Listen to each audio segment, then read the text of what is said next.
वचन की ओर अपना ध्यान को ले जाएंगे।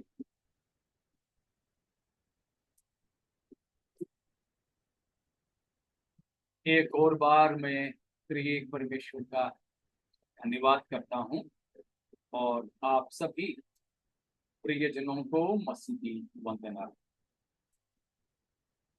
एक बार एक साथ परमेश्वर हमें जो संगति का अवसर देता है, मैं प्रभु का शुक्रिया अदा करूंगा। ये बेमौसम के समयों में भी सबको परमेश्वर संभाले रखें और दुनिया भर में भी कोरोना का असर फिर हो रहा है तो करके सुन रहे हैं। सबको परमेश्वर संभाले और हर प्रकार की तकलीफों से प्रभु बचाएं। तो आइए हम वचन की ओर अपना ध्यान को ले जाएं। आप लोगों के साथ आज मैं जो बांटना चाहूंगा वो पिछले हफ्ता जब अपने अलेक्स ब्रदर के मातृ कलीसिया में मेरी आंटी के चर्च में मैं बांटा हुआ कुछ संदेशों से जुड़ा जुड़ा है। वहां पर हम लोगों ने मनन किए थे गलातियों की पत्री 4 अध्याय 4 से 7 तक के वचनों। गलेशियंस चैप्टर 4 वर्सेस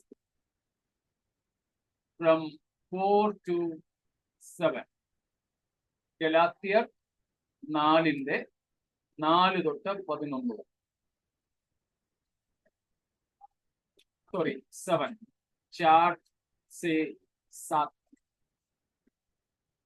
कोई पढ़ें जोर से अच्छे। परंतु जब समय पूरा हुआ तो परमेश्वर ने अपने पुत्र को भेजा जो स्त्री से जन्मा और व्यवस्था के अधीन उत्पन्न हुआ, ताकि व्यवस्था के अधीनों को मोल लेकर छुड़ा ले और हमको लेपालक होने का पद मिले।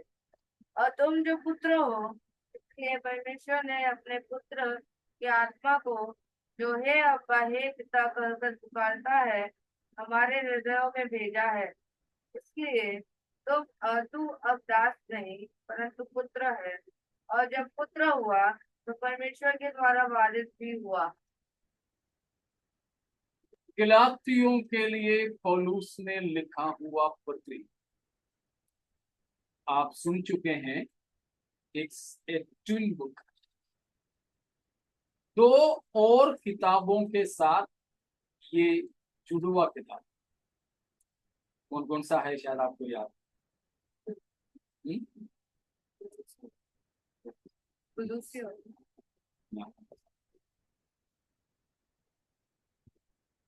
एक है रोमी और दूसरा है इब्रानी। इब्रानियों के साथ इसीलिए कि ये दोनों किताब विश्वास से मसीह से पीछे हटने वालों को मसीह में स्थिर करके रखने के लिए लिखा गया।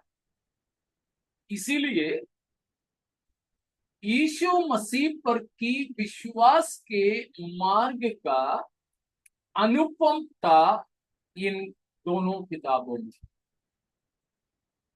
ഗലാത്യ ലേഖനം മറ്റ് 2 ലേഖനങ്ങളോട് തത്തുല്യമായി ഇരട്ട ലേഖനങ്ങൾ എന്ന് വിളിക്കുന്നു.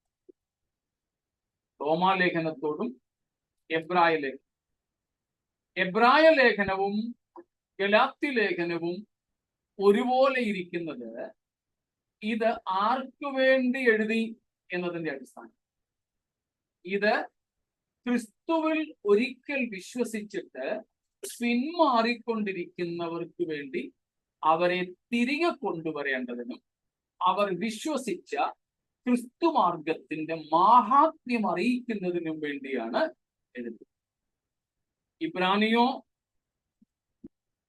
ऐसा किताब है जो पीछे हटे हुए लोगों के लिए।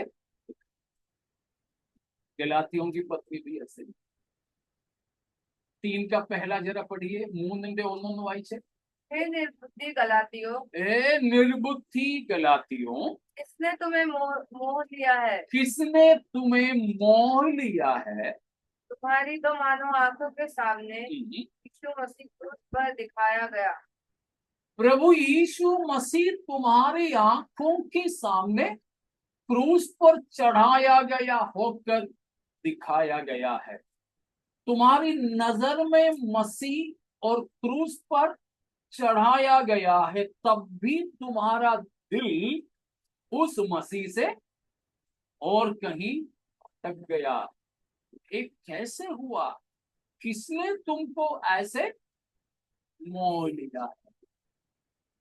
കർത്താവായ യേശു ക്രിസ്തു ക്രൂശിക്കപ്പെട്ടവനായി നിങ്ങളുടെ കണ്ണിന് മുമ്പിൽ വരച്ചു കാട്ടിയിരിക്കുകയാണ്. എന്ന് വെച്ചാൽ നിങ്ങളുടെ കണ്ണിന് മുൻപിൽ എന്താ കാണുന്നത്? ക്രൂശിക്കപ്പെട്ടവനായ ക്രിസ്തു. പക്ഷേ അങ്ങനെ ക്രിസ്തു നിങ്ങളുടെ കണ്ണിന് മുൻപിൽ കിടക്കുമ്പോഴും നിങ്ങളുടെ മനസ്സ് അവനിൽ നിന്നും അകന്നുപോയി. ആരാണ് നിങ്ങളെ ക്ഷുദ്രം ചെയ്ത് മയക്കിയത്? गलातियों की कलीसिया प्रभु यीशु मसीह पर विश्वास किए थे. वहां दो प्रकार के लोग, एक यहूदियों में से विश्वास में आए थे और दूसरा अन्य जातियों में से. इसलिए हमने 8 और 9 में थोड़ी देर पहले पढ़े थे, तुम पहले ऐसों के अधीन थे जो स्वभाव से परमेश्वर नहीं है. जो लोग अभी पहली बार सुन है ना, जो पहली बार सुन रहे नहीं पक्का. तो तुम पहले ऐसों की उपासना करते थे जो स्वभाव से ईश्वर है. उनमें से, उन अन्य जातियों में से तुम आए हो यीशु के पास, लेकिन तुम्हारे लिए अब यीशु कोई मायना नहीं रखता है. यीशु की क्रूस तुम्हारे लिए कोई मूल्यवान नहीं है. इससे पौलुस बड़े दुखी हुआ. ऐसे ही था इब्रानियों के लोग भी. वे यीशु मसीह से दूर जाने वाले थे. इसीलिए इब्रानियों की पत्री में प्रभु यीशु मसीह की महिमा के बारे में बताया. The uniqueness of Jesus Christ, the supremacy of Jesus Christ. എബ്രായരും അതുപോലെ തന്നെയായിരുന്നു യേശുവിൽ വിശ്വസിച്ചിട്ട് ക്രിസ്തുവിന്റെ ക്രൂശ് മരണം മാത്രം ഞങ്ങളുടെ രക്ഷയ്ക്ക് പര്യാപ്തമല്ലെന്ന് കരുതി അവര് പഴയ മാർഗങ്ങളിലേക്ക് തിരികെ പോകാൻ തുടങ്ങി. അപ്പോഴാണ് പറഞ്ഞത്, ഇല്ല, യേശു നിസ്തുലനാണ് എന്ന്. അതുപോലെ തന്നെ എബ്രായ ലേഖനത്തിലും പൗലോസ്ലീഹ പറയുകയാണ്, കർത്താവായ യേശു ക്രിസ്തുവിന്റെ ക്രൂശിന്റെ നിസ്തുലത, the sufficiency and the efficiency of the cross of Christ. That is the key theme of Galatians. ഗലാത്യരിലെ പ്രധാനപ്പെട്ട വിഷയം എന്ന് പറയുന്നത് യേശു ക്രിസ്തുവിന്റെ ക്രൂശിന്റെ പര്യാപ്തത. The cross of Christ or the crucified Christ. Interchangeably Paul uses this. What? The cross of Christ and the crucified Christ. क्रूस पर चढ़ाया गया मसीह और मसीह यीशु का क्रूस, ये दोनों पौलुस अक्सर उपयोग करता है एक ही बात को दर्शाने के. तो उस यीशु मसीह का या मसीह की क्रूस की पर्याप्तता पौलुस इस पत्रिका में बताता है. मतलब मसीह ने, पौलुस ने कहा, यीशु मसीह का क्रूस तुम सबको पापों से उद्धार देने के लिए पर्याप्त है. द एफिशिएंसी, काबिलियत, सफिशिएंसी, पर्याप्तता एंड वैलिडिटी, वैधता। मसीही का क्रूस, मसीह यीशु जो क्रूस पर मरा, सारे मानव जाति को बचाने में सक्षम है, एफिशिएंट है और सफिशिएंट है कि मसीह ही काफी है सारे के सारे पापियों को उद्धार देने। और तीसरा, redemption is valid all through the life. सारी जिंदगी भर के लिए मसीह के द्वारा मिलने वाला उद्धार वैध है। യേശു ക്രിസ്തു ക്രൂശിൽ മരിച്ചതിനാൽ അല്ലെങ്കിൽ ക്രൂശിക്കപ്പെട്ട മശിഹ സകല മാനവജാതിയെയും സകല ജാതികളെയും, ജാതികളെന്നും യഹൂദന്മാരെന്നും വ്യത്യാസമില്ലാതെ സകലരെയും വീണ്ടെടുക്കുവാൻ പ്രാപ്തനാണ്, മതിയായവനാണ്. അവന്റെ അല്ലെങ്കിൽ ക്രിസ്തുവിലൂടെയുള്ള രക്ഷ അതൊരിക്കലും അവസാനിക്കാത്ത നിത്യ രക്ഷയാണ്. तो इन बातों को पौलुस गलातियों को बताता है, क्योंकि गलातिया की विश्वासी क्या करने लगे थे? धीरे धीरे क्रूस से हटने लगे। प्यारो, पिछलापन के लिए किसी को कोई विशेष पाप में फंसने की जरूरत, कोई गंदा काम करने की आवश्यकता नहीं, परंतु क्रूस पर मारा गया मसीह से हल्का सा भी हम अलग हो जाएं, ये पिछलापन है। समझ रहे हो ना? ഒരുവന് പിന്മാറ്റക്കാരനാകണമെങ്കിൽ നമ്മളെ ലിസ്റ്റിൽ പെടുത്തിയ പാപങ്ങളിൽ അകപ്പെടണമെന്നില്ല. പകരം കർത്താവായ യേശുവിന്റെ ക്രൂശിൽ നിന്ന് ഒരല്പമൊന്ന് തെന്നിമാറിയാൽ മതി. സ്തോത്രം. നമ്മുടെ ശ്രദ്ധ, നമ്മുടെ രണ്ട് ദൃഷ്ടികളും കൂടെ ചെന്ന് പതിക്കുന്ന ഒരു പോയിന്റ് ഉണ്ടല്ലോ, ആ ക്രിസ്തുവിന്റെ ക്രൂശിൽ നിന്ന് ഈ ദൃഷ്ടി ഒരല്പമൊന്ന് മാറിയാൽ മതി. അത് പാപമാണ്, അത് പാപമാണ്. പാപത്തിന്റെ ഗ്രീക്ക് വാക്ക് നിങ്ങൾ കേട്ടിട്ടുണ്ടായിരിക്കും, ഹമാർത്തിയ എന്ന് പറഞ്ഞാൽ മിസ്സിംഗ് ദ മാർക്ക്. हमारी मिसिंग द मार्क। पाप के लिए जो यूनानी शब्द है वो है मिसिंग द मार्क, निशाना चूक जाना। हम जानते हैं ओलंपिक, एशियाड वगैरह वगैरह जो स्पोर्ट्स गेम्स में, खेल कूदों में शूटिंग है, अभी तो बंदूक से शूट होता है, पहले तो एरो, अभी भी है एरो शूटिंग। तो उसमें एक निशान देते हैं और उसमें जो प्रतियोगिता में भाग लेने वाले शूट करते हैं, अंपायर खड़ा रहता है, रेफरी। उस समय में किसी किसी का जो तीर आकर लगता है तो वो अंपायर चिल्ला के बोलता हमातिया, मतलब निशान चूक गया, मंजिल पर नहीं पहुंचा। तो वो एक बिंदु है। शूट करने वाला पूरा दीवार को देख के मारता थोड़ी है ना, परंतु एक बिंदु, एक पॉइंट रहता है। इसलिए है, आपने सुने होंगे किसी को तीर चलाना सिखा रहे थे और उनका एग्जाम हो रहा था, तो उस समय उनकी आशा, उनकी जो गुरु जंगल में लेकर गए तीर चलाने, तो तीर बिल्कुल साधने पर था, तो गुरु ने बोला रुक रुक रुक, किसको क्या देख रहा है? एक ने बोला मैं एक बड़ा ईगल को देख रहा है। बोला तू नहीं मार सकता उसको, जा, तूने बड़ा ईगल को देख के, पूरा उकाब को देख करके, ऐसे करते करते करते काफी लोगों को देखा। फिर एक लड़का मारने पर होता, बोला कि क्या देखा? बोला कि गुरुजी मैं ना एक ईगल की छोटी सी आंख देखता है, बोला मार, बस लग गया।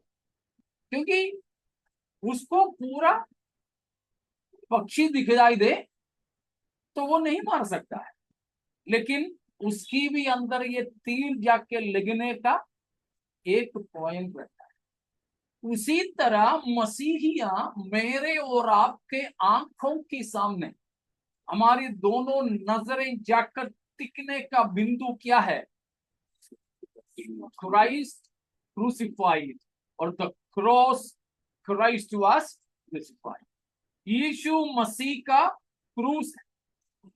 इसीलिए क्रूस के बारे में पौलुस बहुत चीजें बताया। 6वें अध्याय में भी जब आता है तो पौलुस बताता है, क्रूस पर मैं घमंड करता हूं, I boast in the cross of Christ. मेरे घमंड, എന്റെ പ്രശംസ എന്ന് പറയുന്നത് എന്തുവാ? എന്റെ ജാതി, എന്റെ പഠിത്തം അല്ല, ഒന്നുമല്ല. സമൂഹത്തിലെ എന്റെ സ്ഥാനം, എന്റെ സിറ്റിസൺഷിപ്പ്, പൗരത്വം. എന്റെ പ്രശംസ എന്ന് പറയുന്നത് കർത്താവായ യേശുവിന്റെ ക്രൂശ്. അതാണ് 6-ാം അധ്യായത്തിൽ പറയുന്നത്. ക്രിസ്തുവിന്റെ ക്രൂശിലല്ലാതെ എനിക്ക് പ്രശംസിക്കുവാൻ, hallelujah, praise God.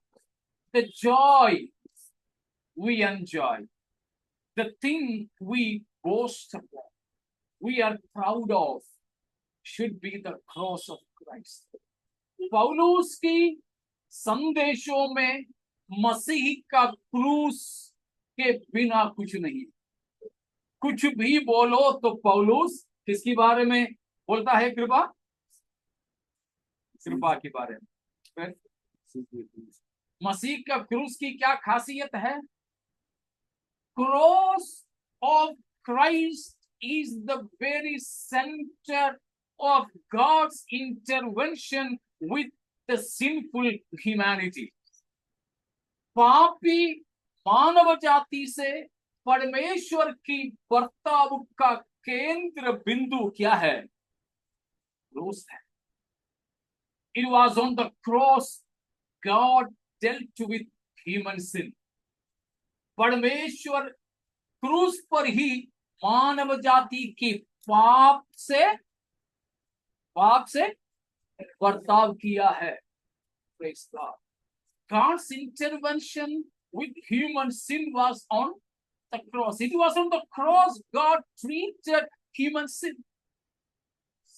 It was on the cross God exhibited his seriousness about human sin. It was on the cross God exhibited his love for the sinful world. It was on the cross of Christ God exhibited the righteousness of God. Following me? Kalvari के क्रूस इतना मुख्य खास क्यों है? क्योंकि परमेश्वर मनुष्यों की पाप से जो लेना देना किया वो कहां था? परमेश्वर की प्रेम पापी मनुष्यों के लिए जो प्रकट किया वो कहां था? क्रूस पर। पाप के विरोध में परमेश्वर की धार्मिकता जो प्रकट हुआ कहां था? क्रूस पर। परम पवित्र परमेश्वर की पवित्रताई का सबसे बड़ा प्रदर्शन कहां हुआ था? क्रूस पर। समझ रहे हो ना? समस्त मानव जाति की उद्धार का कुंजी क्रूस है। परमेश्वर और मनुष्य के बीच की मेल मिलाप का आधार क्रूस है। क्रूस की बिना और मसीह की बिना परमेश्वर किसी को भी नहीं जानता। മനസ്സിലായോ? ദൈവം മനുഷ്യന്റെ പാപത്തോടെ ഇടപെട്ടത് ക്രൂശിലാണ്. പാപികളായ മനുഷ്യരോടുള്ള ദൈവത്തിന്റെ സ്നേഹം വെളിപ്പെടുത്തിയത് ക്രൂശിലാണ്. പാപത്തോടുള്ള ദൈവത്തിന്റെ നീതിയുടെ വെളിപ്പാട് ക്രൂശിലാണ്. മനുഷ്യന്റെ രക്ഷയ്ക്ക് വേണ്ടിയുള്ള താക്കോൽ ക്രൂശാണ്. മനുഷ്യനെ ദൈവത്തോട് അടുപ്പിക്കുന്ന ഏക മാർഗം ക്രൂശാണ്. സ്തോത്രം. നമുക്ക് ദൈവക്രോധത്തിൽ നിന്നും രക്ഷപ്പെടാനുള്ള ഏക വഴി ക്രൂശാണ്. അതുകൊണ്ട് പൗലോസ് പറയുന്നു, ക്രൂശില്ലാത്ത ഒരു സന്ദേശമില്ല. ക്രൂശിക്കപ്പെട്ട ക്രിസ്തുവിനെ കൂടാതെ വേറെ ഒന്ന് പ്രസംഗിക്കുന്ന പരിപാടിയില്ല. സ്തോത്രം. അതുകൊണ്ട് പൗലോസ് പ്രസംഗിച്ചത് സൗഖ്യമാക്കുന്ന യേശുവിനെ അല്ല, ഉയർത്തുന്ന യേശുവിനെ അല്ല. പൗലോസ് പ്രസംഗിച്ചത് കേവലം ഭൗതിക നിലകളിൽ വിടുവിക്കുന്ന യേശുവിനെ അല്ല. സ്തോത്രം. പൗലോസിന്റെ സന്ദേശങ്ങളിലെ പ്രധാനപ്പെട്ട വിഷയം യേശുവിന്റെ ജഡധാരണം, യേശുവിന്റെ ക്രൂശീകരണം, യേശുവിന്റെ ഉയർത്തെഴുന്നേൽപ്പ്. ഹല്ലേലൂയ. 2 Timothy chapter 2 verse 8. दूसरा തിമോത്തിയോസ് 2:8. 2 തിമോത്തിയോസ് 2:8 വാക്യം. यीशु मसीह को स्मरण रख, या जो दाऊद के वंश से हुआ या और मरे हुओं में से जी उठा, और यह मेरे सुसमाचार के अनुसार है। पौलुस के सुसमाचार यह है, यीशु मसीह 3 का, पहला तिमोती 3:16 भी पढ़ लो, याद है बच्चों को किसी को? 1 तिमोती 3:16.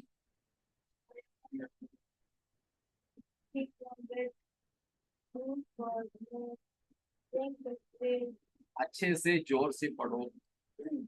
Beyond all questions, the mystery from which true godliness springs is great. He appears in the flesh. He was dedicated by the Spirit, foreseen by angels, was preached among the nations, was believed on in the world, was taken up in the world. इसके बारे में बता रहा है, the mystery of godliness, ദൈവ ഭക്തിയുടെ മർമ്മത്തെ പറ്റി പൗലോസ് പറയുന്നു. The very concise form of the full gospel. Okay, the very tablet form, capsule form of the full gospel. पूरा सुसमाचार का सबसे संक्षिप्त रूप है यह.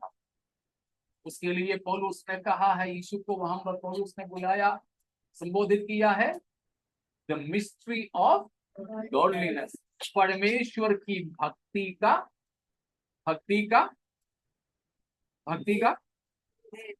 भेद. मेरे साथ नहीं आ रहे हो आप? भक्ति का. तो इन जगह पर भी शरीर में प्रकट हुआ, ये सारी बातें पौलुस बताता. मतलब पौलुस के अनुसार सुसमाचार में से यीशु की शरीर धारण, यीशु की क्रूस की मृत्यु, यीशु की जी उठना हटा नहीं सकते. പൗലോസിന്റെ ചിന്തയിൽ സുവിശേഷം എന്ന് പറയുന്നത് യേശുക്രിസ്തുവാണ്. എന്ന് വെച്ചാൽ 3 പ്രധാന കാര്യങ്ങൾ. യേശുവിന്റെ ജഡധാരണം, അവൻ ജഡപ്രകാരം ദാവീദിൽ നിന്ന്, അല്ലെ ദാവീദിന്റെ സന്തതിയായിട്ട് ജനിച്ചു. 2 ക്രൂശിക്കപ്പെട്ടു, മരിച്ച് 3 ഉയർത്തെഴുന്നേറ്റു. ഈ യേശുവിനെ ഓർത്തുകൊള്ളുക. ഇതാകുന്നു എന്റെ സുവിശേഷം, ഇതാകുന്നു എന്റെ സുവിശേഷം. ये वचन आप लोग याद किए थे ना? दूसरा पहला तिमोथी 3:16 भी तो याद किए थे, करवाया था नहीं तो ठीक है, अगले हफ्ता के लिए. ठीक है, 1 Timothy 3 16 memory words for next week. तो यीशु के बारे में ये बताता है पौलुस, वो है गलातियों की पत्री। तो गलातियों और इब्रानियों, पीछे हटे हुओं को मसीही की अनुपमता बताते हुए लिखने वाले। और रोमियो और गलातियों, उसमें जुड़वाई यह है कि यीशु पर विश्वास करने से हमें प्राप्त होने वाली चीजें बताया है। The need both of these books, Romans and Galatians, stress upon the fact of faith in Jesus. मसीह पर विश्वास करने के बारे में। और यहां गलातियों में पौलुस ने बोला, if you believe in Jesus, what will you get? Can Johan, what will you get? Admission, कृपा, न्यू जॉब, क्या मिलेगा? गैलेशियंस के अनुसार विश्वास करने से हमें क्या मिलेगा? बताया है, you will be liberated, freedom। गलातियों की पत्री में पौलुस 11 बार बताया है फ्रीडम, यीशु मसीह के द्वारा हमें मिलने वाला स्वतंत्रता के बाद। 5 का पहला, मसीह ने स्वतंत्रता के लिए हमें स्वतंत्र किया है, हाँ, अतः इसमें स्थिर रहो और दासत्व के जुए में फिर से न जुटो। तुम लोग पहले कहाँ थे? दासत्व की जुए में थे, लेकिन उस जुआ को तोड़कर तुमको किसी ने आजाद किया है। ऐसे नहीं कि तुमको गुलाम बना के रखे हुओं के पास जाके हाथ जोड़े घुटना टेके। हम लोग परसों मेरी आंटी के वहां से वापस आते समय, पैसेंजर ट्रेन था लेकिन रिजर्वेशन, हम लोग रिजर्वेशन करके आए। वहीं एक बुजुर्ग अम्मा जी बैठी, मैं तो नहीं समझ पाया लेकिन सोसन ने मुझे अनुवाद कर उनके साथ में और भी कोई थे, तो वो कहीं उतरने वाला था पालघर, तो इस अम्मा जी को और कहीं जाके बैठने के लिए बोला, ये रिजर्वेशन स्लीपर कोच। अम्मा जी के पास टिकट तक नहीं, तो वो आदमी ने बोला, तुम्हारे पास टिकट भी नहीं है, टीटी आएगा तुम्हें फाइन मारेगा, पकड़ के ले जाएगा। आखिर में अम्मा जी बोली, अगर टीटी आए मुझे पकड़े तो मैं हाथ जोड़ लूंगी, मैं हाथ जोड़ लूंगी, मुझे छोड़ दूंगी। टीटी कोई आया नहीं है, इसलिए उनको हाथ जोड़ना नहीं पड़ा। तो इस तरह यीशु मसीह ने हमें कहीं हाथ जोड़ के स्वतंत्र, फिर क्या किया है? हमको गुलाम बनाकर रखे हुए दासत्व की जुए को मसीह ने तोड़कर हमको आजाद किया है। हालेलुया। तो उस पर मसीह ने शैतान की सिर को कुचलकर उसको नाकाम करके मुझे और आपको आजाद किए हैं। हालेलुया। मैंने पहले भी एक बार बोला था किसी बाइबल क्लासों में, जब मैं अन्नू जोन के चर्च में था, उस समय बिजिन छोटा था, गोदी में लेने वाला छोटा था। हम लोग विजिटिंग वगैरह करके 10-11 बजे रात को आए, लाइट वगैरह भी नहीं जला था, लोग दिन में ही चले गए थे। तो गेट खोला, स्कूटर अंदर किया, स्कूटर बंद करने के बाद कुछ आवाज आया, रोने की आवाज, पता नहीं क्या है। उस समय टॉर्च भी वगैरह नहीं, मोबाइल वगैरह उस समय जमाने में नहीं था। मैंने फिर स्कूटर चालू करके घुमा करके देखा, तो एक सांप एक मेंढक को, एक फ्रॉग को खा रहा है। तो उसकी कमर तक सांप की मुंह में है, बाकी पेट फुला करके ऐसे बैठा है, इसलिए अंदर नहीं जा रहा। तो शायद हमको देख के होगा वो मेंढक रोने लगे, हमको बचा लो बचा। आप क्या सोचते हो? मैं जल्दी जा करके दूध और केला ला के दिया होगा, छोड़ दे भाई? नहीं, मैं गया, एक अच्छा लठ लिया, बड़ा डंडा, मेरा पूरा ताकत से मारा उसको। तब उसने मुंह खोला, मेंढक तो भाग गया और शांत हो गया। ये दृष्टांत में मैं बताता हूं, इसी तरह मैं और आप शैतान के मुंह में फंसे थे, उसकी दांतों के बीच में वे शिकार बन करके थे। हम चिल्ला रहे थे, कोई आए हमें छुड़ाने? कोई नहीं आए, कोई नहीं आए। मगर आखिरी में एक आया, उसने इससे विनती करके नहीं छुड़ाया, परंतु क्रूस पर उसको ऐसा प्रहार दिया कि उसका सिर को कुचल डाला, उसकी मुंह से हमको स्वतंत्र किया। हालेलुया। तो पौलुस बताता है कि मसीह यीशु ने हमें स्वतंत्रता के लिए स्वतंत्र किया है। उसी में बने रहो, स्थिर रहो, दासत्व की जुए में फिर से ना जुड़ो। तो आजादी, आजादी, स्वतंत्रता, freedom, we have freedom in Christ. मसीह में हमको क्या है? आजादी है।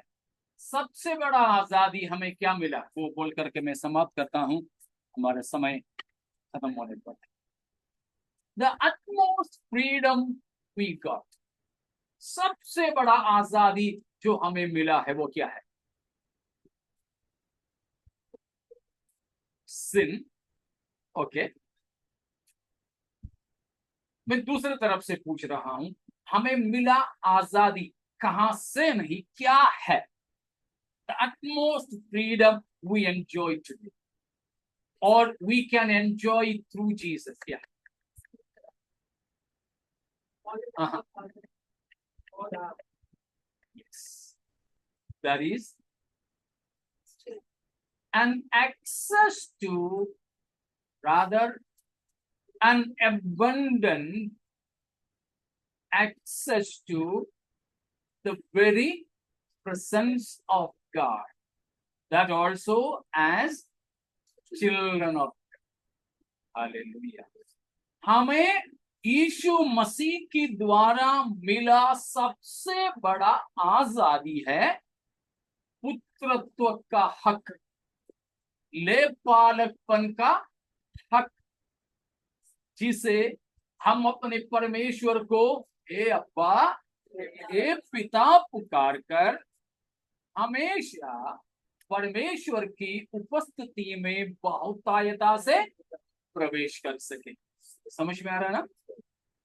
നമുക്ക് യേശുക്രിസ്തുവിലൂടെ ലഭ്യമായ ഒത്തിരി സ്വാതന്ത്ര്യങ്ങളുണ്ട്. അതിലേറ്റവും വലിയ സ്വാതന്ത്ര്യം എന്ന് പറയുന്നത് പുത്രസ്വീകാര്യം ആണ്. പുത്രസ്വീകാര്യം, അഡോപ്ഷൻ എന്ന് വെച്ചാൽ ദൈവത്തിന്റെ മക്കൾ എന്ന നിലയിൽ ദൈവസന്നിധിയിലേക്ക് നമുക്ക് ധാരാളമായി പ്രവേശിക്കുവാൻ കഴിയുന്നു. സ്തോത്രം. ധാരാളമായി പ്രവേശിപ്പാൻ കഴിയും. ഇന്നിപ്പം ഞങ്ങൾ വന്നപ്പം കതവ് തുറന്നു കിടക്കുക, എന്നാലും ഞങ്ങൾ തള്ളിക്കേറിയില്ല. ഞങ്ങൾക്ക് വേണ്ടിയാ തുറന്നിട്ടേക്കുന്നതെന്ന് അറിയാമായിരുന്നെങ്കിലും ഒന്ന് ബെല്ലടിച്ചു. അതേസമയം ബെല്ലിച്ചാൻ വരികയാണെങ്കിലോ തുറന്നിട്ടേക്കോ, അല്ലെങ്കിൽ താക്കോലെടുത്ത് തുറക്കും. ബെല്ലടിച്ച് ഞാൻ വന്നെന്ന് പോലും പറയത്തില്ല, തുറന്നിങ്ങ് കയറും. എന്താ? He has free access to his house.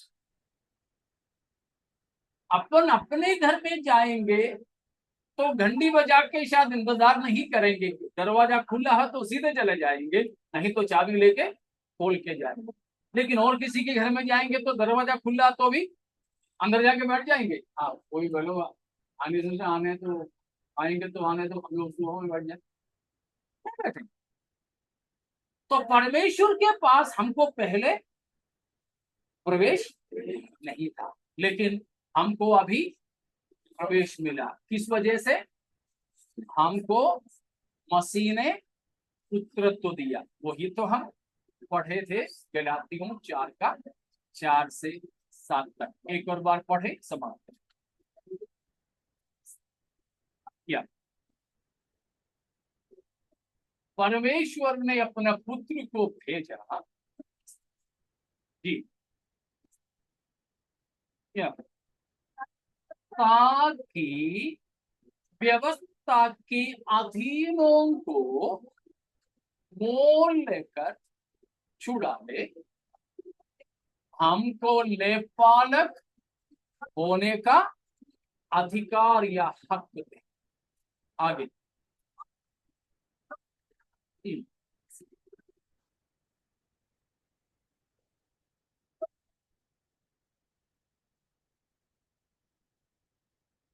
हमारे हृदयों में परमेश्वर ने अपनी आत्मा को दिया है। कौन सी आत्मा को? पुत्र की आत्मा को। क्या करता है वो पुत्र की आत्मा? अंदर बैठ करके ये अब्बा ये पिता करते हैं। इसलिए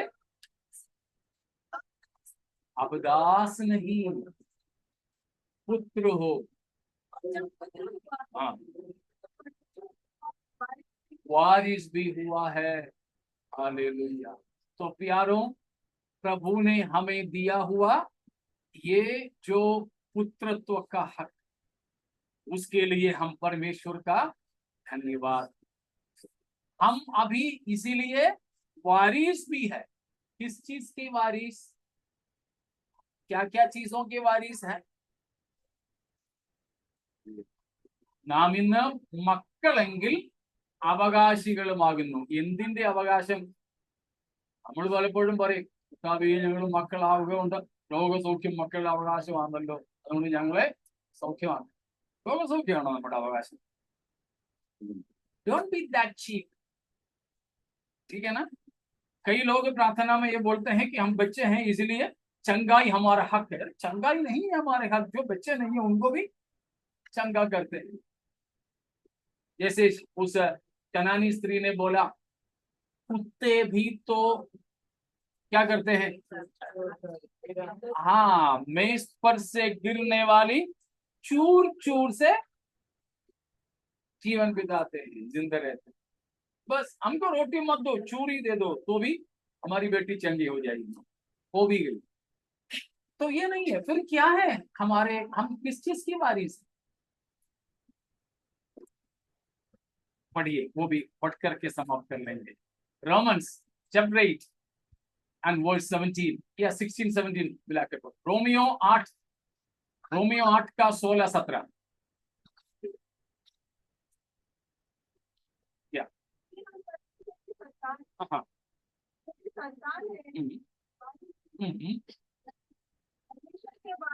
हाँ, परमेश्वर के वारिस और मसीह की संगी वारिस। अगला वचन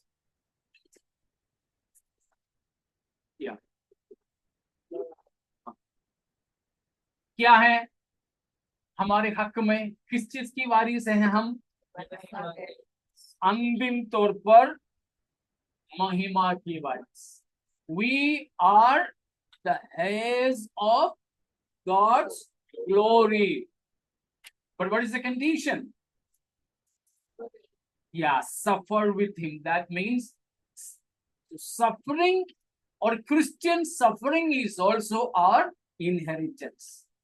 And consequently, we will get glory of God as our eternal inheritance. Praise God. हमारे हक में क्या है? परमेश्वर की महिमा। अगर वो महिमा हमारे निराश होना है तो हमें क्या उठाना पड़ेगा? दुख उठाना। अगर दुख उठाएंगे इस संसार में, वो हमारे हक में है, ठीक है? तो हमें प्रभु के उपस्थिति में महिमा मिलेगा। उस आशा में आइए हम अपने जीवन को व्यतीत करें। പ്രിയരെ, നാം ദൈവത്തിന്റെ മക്കളാണ്. ദൈവം യേശുക്രിസ്തുവിലൂടെ നമ്മളെ സ്വതന്ത്രരാക്കി പുത്രസ്വീകാര്യം നൽകി. ദൈവം നമ്മെ മക്കളാക്കി. മക്കളെങ്കിൽ നാം ഇനി ദാസന്മാരല്ല, അവകാശികളാണ്. എന്തിനവകാശികൾ? ദൈവത്തിന്റെ മഹത്വത്തിന് അവകാശം. ദൈവത്തിന്റെ മഹത്വത്തെ, തേജസ്സിനെ അവകാശമായി പ്രാപിക്കണമെങ്കിൽ ഈ ലോകത്തിൽ നമുക്ക് ക്രിസ്തു നിമിത്തമുള്ള കഷ്ടതകളും ഏൽക്കേണ്ടതുണ്ട്. അതുകൊണ്ട് കഷ്ടതകൾ നമ്മുടെ അവകാശമെന്നറിഞ്ഞ് ജീവിതത്തിൽ വരുന്ന ക്ലേശങ്ങളെ സന്തോഷത്തോടെ സഹിച്ച് നമുക്ക് നമ്മിൽ വെളിപ്പെടുവാനുള്ള ദൈവ തേജസ്സിനെ പ്രാപിക്കുവാൻ ഒരുങ്ങാം. അതിനായി നമ്മെ സമർപ്പിക്കാം. ക്രിസ്തു വരുമ്പോൾ, ക്രൂശിക്കപ്പെട്ടവൻ തേജസ്സിൽ വരുമ്പോൾ നാമും അവനോടുകൂടെ തേജസ്സിൽ വെളിപ്പെടും. അതിനായി നമ്മെ സമർപ്പിക്കാം. നമുക്ക് പ്രാർത്ഥിക്കാം. हमारे लिए